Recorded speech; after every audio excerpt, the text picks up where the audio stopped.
Black fungus बीमारी बहुत तेजी से शरीर में फैलती है। अगर वक्त पर इसकी पहचान न हो तो इसका इलाज लगभग असंभव हो जाता है। इसीलिए सबसे ज्यादा जरूरी है कि जल्द से जल्द इस बीमारी का पता लग सके, जिसके लिए दिल्ली के एम्स अस्पताल ने ब्लैक फंगस की पहचान करने के लिए गाइडलाइंस जारी की हैं। गाइडलाइंस के अनुसार दिन के उजाले में पूरे चेहरे की गौर से जांच करें।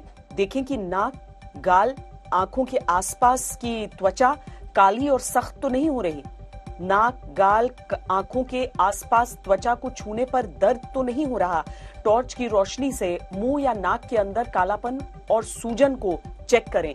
अगर इनमें से कोई भी लक्षण नजर आए तो तुरंत डॉक्टर से संपर्क करें। अप्रैल 2021 में अमेरिका के national centre of biotechnology information ने कोरोना मरीजों में ब्लैक फंगस के केसेस को लेकर एक रिसर्च पेपर जारी किया था। इसमें कहा गया था कि दुनिया में ब्लैक फंगस के 3 में से 2 मरीज भारतीय हैं। मार्च 2021 तक कोरोना के जितने मरीजों में ब्लैक फंगस के केस मिल रहे थे, उनमें से 71% अकेले भारत से सामने आए। दुनिया में कोरोना से ठीक होने के बाद ब्लैक फंगस के शिकार हुए 94% मरीजों को पहले से डायबिटीज थी, जबकि 67% मरीजों को अनियंत्रित डायबिटीज थी। ब्लैक फंगस के 95% केस उन मरीजों में सामने आए जो कोरोना से गंभीर और अति गंभीर रूप से पीड़ित थे। जाहिर तौर पर ब्लैक फंगस का सबसे बड़ा शिकार भारत ही हो रहा है, जिसकी वजह से केंद्र सरकार सभी राज्यों से इसे महामारी घोषित करने के निर्देश दे चुकी है। राज्य सरकारों ने इस बीमारी से निपटने के लिए क्या इंतजाम किए हैं, ये आपको अब दिखाते हैं। दिल्ली में नहीं, पूरे देश में दिक्कत है।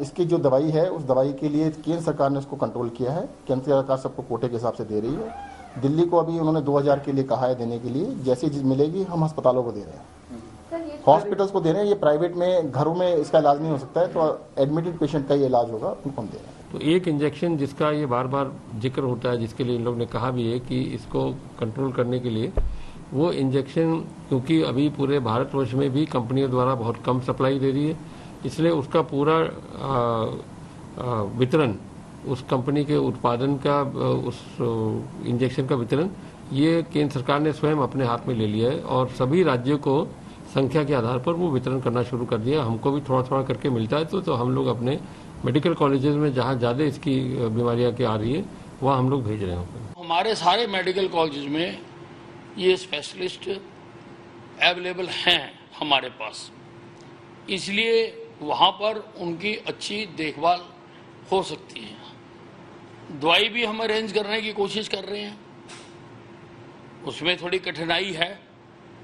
हिंदुस्तान से जितनी हमें मिल रही है हमने ली है, और हमने उसको इंपोर्ट करने का भी फैसला लिया है कि हम बाहर से भी मंगवाएंगे। केंद्र सरकार भी इंपोर्ट कर रही है और केंद्र सरकार से भी हमने अपना हिस्सा जो है वो मांगा है कि वो हमें दिया जाए। ब्लैक फंगस की शिकायतें पूरे राजस्थान से आ रही है और जयपुर में हमने एक यूनिट म्यूकोमाइकोसिस की एसएमएस हॉस्पिटल में शुरू की है। करीब 50-60 मरीज यहाँ भी भर्ती हैं। उनकी दवाओं की प्रिक्योरमेंट के लिए भी सरकार प्रयत्नशील है। भारत सरकार ने इसकी जो दवा है एमपी एम्पोटेरेसिन, उसको भी अपने अंडर में ले लिया, अधिकृत कर लिया है।